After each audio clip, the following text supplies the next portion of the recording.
Last time on the Golf Mega build, we spray fuel everywhere, take out an engine, use a torch, Luke becomes an engine, and we remove a gearbox. What we're doing then, Luke? First thing I'm going to do is get the ECU swapped over, because we're a little bit busy in the workshop at the minute, but if I get the ECU swapped, then basically we're ready to start tuning as soon as we're done in there. So I'm just going to pull the cowling off, because I didn't bolt it back down last time with obvious intent, because I knew I was going to have to come back to it and start messing about with it again. But I tell you something, the cowlings are a pig on these, absolute pig. But Yank it off. I've only got to lift it up out of the way. Right, so let's see, we need to pull the tabs out and get the plugs out of the ECU. And I think what I'm going to do, I've got two ECUs. So I've got what appears to be a completely virgin one, and I've got one with an Artec map on it that's got a stage 2 map with no lift shift. It's got launch control as well. All the goodies. Yeah, all the Artec goodies, definitely. So what I'm going to do, because I know Artec maps to be really stable and good, I'm going to put the Artec ECU in first, and we're going to try and basically work backwards from that, I think, is the plan anyway. So see if it'll start as a good start, isn't it? yeah, because the other side of it is as well, with this possibly corrupt ECU that's in there at the moment, obviously I've taken out the SAI system and everything, so this, old ECU is still basically saying that the SAI should still be there and all that kind of stuff. So I've removed a bunch of things, but the Artec one has it already mapped out. So fingers crossed that it will automatically start to run better, just simply because we'll have those particular bits already mapped out and stuff. So of course there's always one stubborn plug, isn't there? This was stubborn last time it came out. Yeah, that one was all right. This one was a pain, but of course you can't get to the wiring behind it or anything. Oh, that's great. I just broke the cap. Yeah. Excellent. I'm gonna have to make sure I wrap that up and seal it in. Eventually I'll probably try and replace it, but oh, it's coming, it's coming. There we go. Oh, one last tiny bit. Yeah, I've got it out most of the way. Just this plastic retainer in the plug is really stiff on this side for some reason, and as per usual I didn't bring a tool out with me, did I, to lever it out. There we go. Come on, that's got to be it. Almost.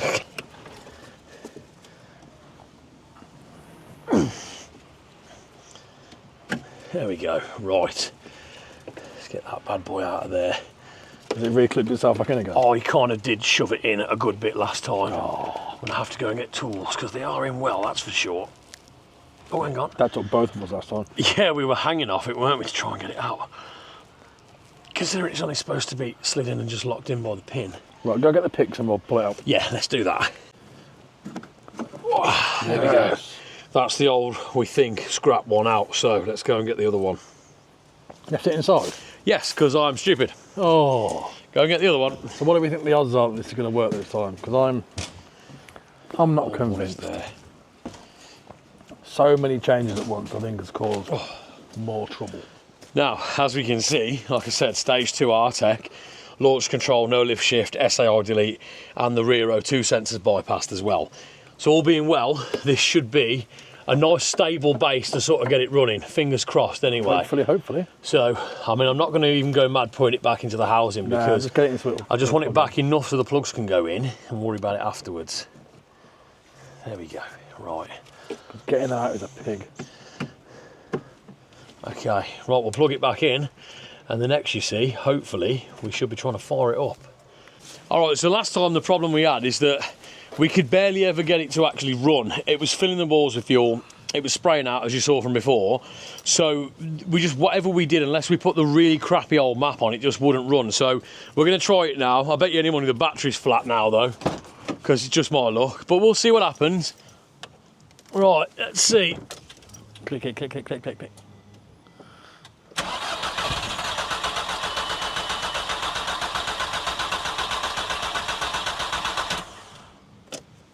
So no for now. Well, it's turning.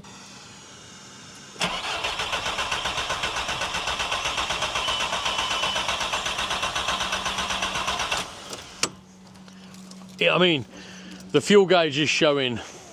It still don't like it, does it? And we also have that very strong smell of fuel back, so I don't know if it's leaking out because it was pouring out the exhaust manifold last time because it was filling the bores, and obviously because, you know, everything wasn't running correctly, it was just basically filling the bores and pouring out the exhaust manifold. It basically hydrolocked itself on fuel, which is why we had to take the plugs out and spray it out. But I think we're going to have to connect to it and we'll figure out what's going on that way and see what is cracking off with that, whether that ECU is good for this or not. So we're on our way round to the garage now just to get some fuel because the needle is reading bottom of the gauge, so I don't think there's any in there, which obviously it's always a good starting point, right? Well, it can't hurt to get some, can it? Exactly, get some juice in it, and then worst case, we know that's not a problem. Right, so let's get some juice. Oh, it's always a pain filling these cans up. That's a really weird shaped can. Yeah, it's more of an upright one than a flat one, isn't it? But I remember the days when these used to take a £5 max. I take about 18 quid now. Well, if I go to, I usually get a bit more than 5 litres.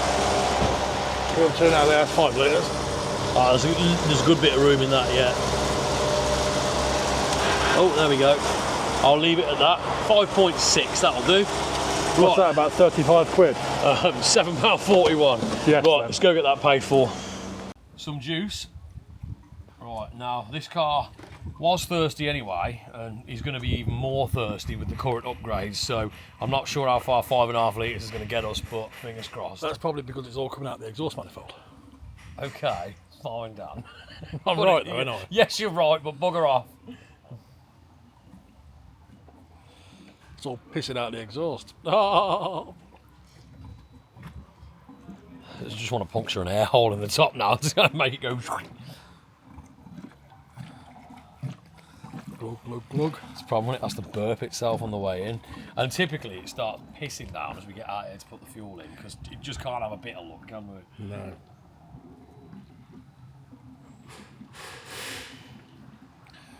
Right, I'm going in, it's wet. Okie dokie. Luke and Lucian are outside trying to get the car better. started because I refuse to push it. We've actually got it started. Yeah, you got smoking from here. Yeah, it's probably still fuel coming out the back. There's a lot of smoke around. Yeah. Smells of fuel as well. It looks like it's coming from turbo. That. Okay, so maybe we then have to try and dial up the injectors a bit and see where we get to. All right, but we can bring it in. Cool. We know it runs. That's fantastic. You're all right, dude. Just let me know when you're... Broke my front panel, but okay. Okay. I think my wheels might be loose.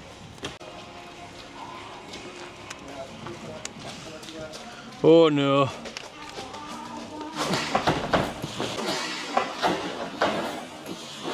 Oh, you're right. Lucian fell over and nearly went under the car.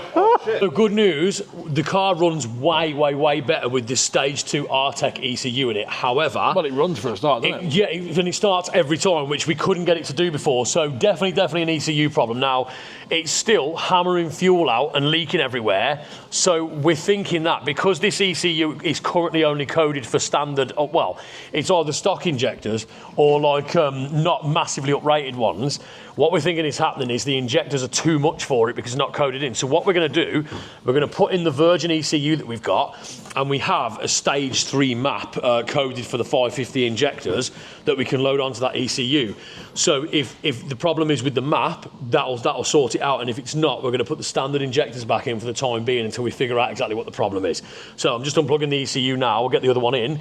We'll have a look at uploading the map and see how we get on. What's happened now, Luke? To put it bluntly, we might have fucked it. We might have completely... Who might have fucked it? That fella over there, the remap guy... The one who's hiding. The remap specialist hiding might have foobarred it, because you might remember it about, I don't know, 20 seconds ago in the last clip I said, oh, we filled the bores with fuel again, so we've got to get that out. Well, what we did, we plugged the ECU in, overzealously uploaded the map, and then Rob just goes, yeah, and turns the key, and it went... And so, yeah, the timing belt hasn't jumped off the pulleys, but we might have, in our oversight, foobarred it. But, so, you know what, on the upside, there's if there is a hole in the piston, all the fuel will drain out that way. Flip you, melon flipper. It's the politest way I can put it. However, I'm going to pull the plugs now, get the fuel out, get a boroscope down there, and we'll see. It might have just been, I don't know, it could have just been a weird anomaly, but we'll see. Fingers crossed, because this might be the solution, but we'll see. Or it might be fucked. There is also that. Have to buy a new engine. Thankfully, we haven't foobarred it. We really thought we'd absolutely knackered it up, but turns out what was happening was, because we put the Virgin ECU on there, the immobilizer was kicking in and just stopping it cranking. And I don't know what the noise was or where that came from, but that wasn't great. But yeah, so we've tested it. We put the Artec ECU back on, runs fine. But now what we're doing is demobilising the Virgin ECU. We've got a stage 3 loaded onto that that's coded for the injectors, the bigger turbo, all that stuff. Fingers crossed then, once it's demobilised, we'll plug it in and you can be there for the first start so that you can all laugh at me. So we have one side of the ECU open. Just getting the whole circuit board out now so we can pin it and demobilise it. So all being well, we should be in business after this. Fingers crossed.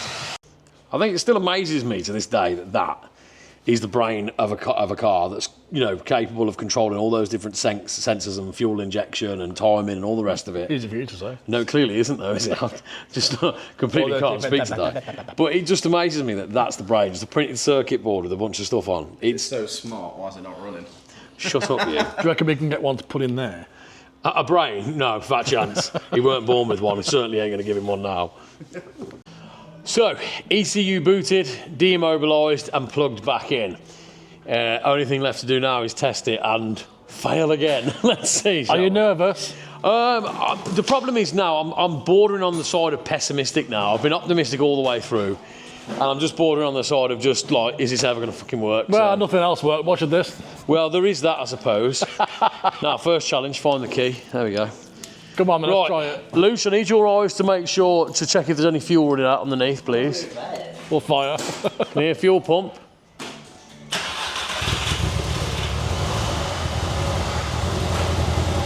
Okay, well, better. didn't run on that ECU before. Bit We've more still smoke got a this bit of a time. a fuel non-burning issue, unless that's what's in the exhaust. Might need to leave it to run a little bit. It's definitely better. There's going to be some in the exhaust though as well, don't forget. So you just keep checking for leaks. Still pissing. Okay, right. What we'll do, Oh, yeah, that smells. And there's a lot of smoke. I'll knock it off because we are getting fuel run out. Now I need to work out whether that's residual that's been in the exhaust that's coming out. The smoke coming out the back, I've no doubt, is partially what's in the exhaust and what's pouring through. But we need to work out now where on earth the fuel's coming from. So that is a huge jump in the right direction though, because it's not ran that smooth at all yet. So we are on the right track. Back to being optimistic. Brilliant. Right, let's delve into it and see if we can figure out what's going on. Yes. We have an interesting update. Come over here, I'll show you. So Dan in his infinite wisdom just sat over there and just decided to suggest that we check that the fuel hose routing was correct. And in shock turn of events, it weren't. So the fuel feed hose here, I had going to the return, and I had the return hose going to the feed. So what was happening was the fuel was coming flying through into the return, not passing through the fuel pressure regulator and just bollocking through into the bores. You silly boy. So we've swapped it over, we've run it straight away. There's now no fuel running out of the manifold or anything like that, which is obviously a great sign because we've got that, you know, less risk of fire. Well, it's not water in the floor anymore. But no, exactly. What I'm going to do now is I'm just going to take a syringe and get all of the built-up fuel out of the bores, and then we should be somewhere, hopefully somewhere near having this sorted. I need to clamp that on there, really. We found another problem. And that problem is that we've gone from an abundance of fuel to a fuel starvation issue. Typically, I don't know how, I don't know why. I think, personally, I reckon the injectors are dud, and they're brand new, but they were cheap-ish, so I don't think they're any good. Now, it's looking that way because we've got fuel at the rail, definitely. We've got loads coming out the feed with the high-flow pump.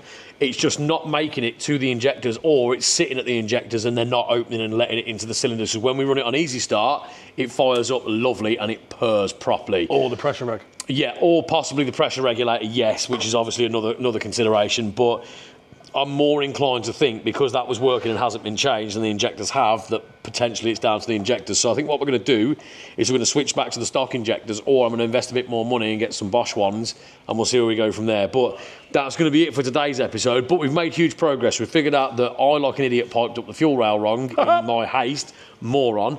But now we've got several ECUs. We've got the stage 3 map on this one. We've got the one with the Artec stage 2 on, which it runs on every time. We're still getting the issue with this one though, where it'll fire up once, and then unless you disconnect the battery for 10 or 15 minutes, it won't fire up again. So it's almost kicking some sort of immobilizer in. It's weird that. Yeah, it's a strange one. Off. But that's what we had with the old ECU as well. So Rob's just checking the checksums now, again, just to go over them and make sure there's nothing incorrect there. But yeah, we are making progress, and it does purr when it's getting fuel into the bores now. So it's just a case of figuring out what that fueling issue is, and we should be a huge jump forward, and it should be driving again. So join us in the next one when hopefully we get there. But if you feel at all sorry for me, or you found any comedy or value in this, then please hit subscribe, because I'd really appreciate it.